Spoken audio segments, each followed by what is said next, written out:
Hi guys, it's Nikki Fogden-Moore here, and I wanted to give you a really short live for 5. It's Facts and Stats Friday, and there's a bunch going on, and I want to give you a couple of tools that I use and I work with my clients on as well, on how to really get rid of that busy headspace at the start and the end of every day. So that means, how do you actually declutter your mind, go through all your to-do lists, and not get stressed out and overwhelmed with the capacity? Because chances are, if you're doing really well in life and you're starting to manifest everything you want and step into your power and do things that you love, you're going to be in more demand, you're going to have more responsibility, you're going to have more people to look after, probably a bigger business.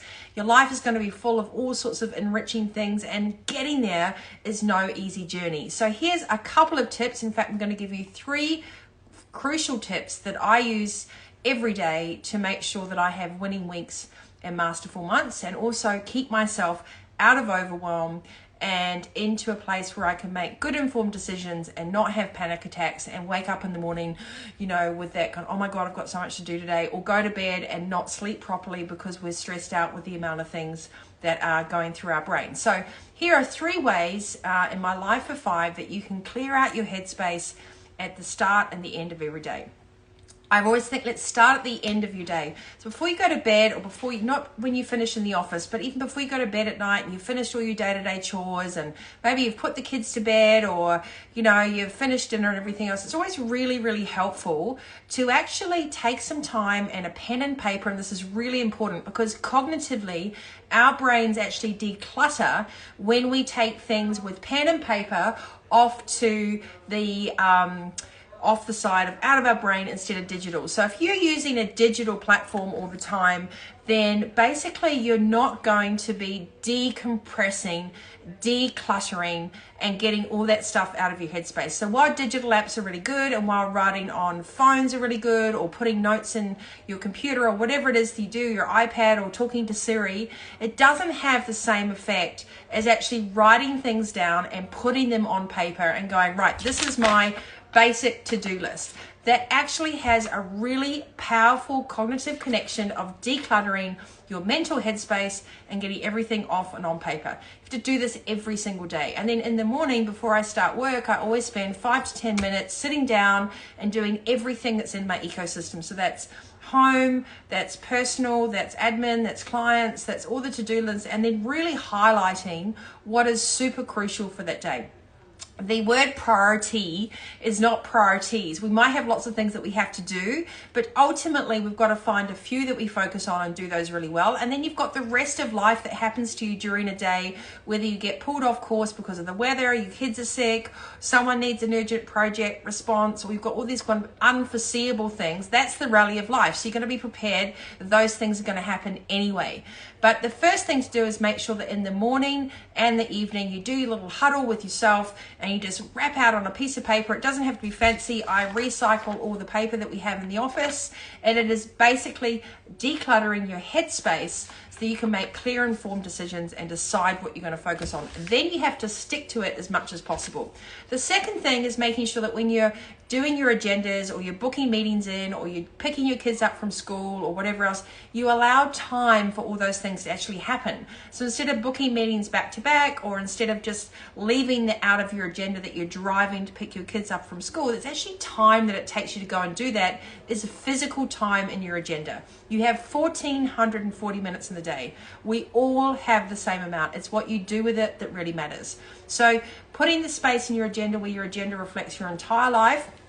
You don't actually have to detail too much about what you do. You have to give away any of your personal secrets, or say you're on a hot date, but you can block out that time. And I often put in drive to and from. So if I've got a meeting in Noosa, then I've got drive to Noosa, drive back from Noosa, because I can't sit down and do a client coaching call properly and with purpose when I'm in the car and on the phone. I like to be really, really present when I'm doing my coaching, so I use my drive time for other things, but it's in my agenda.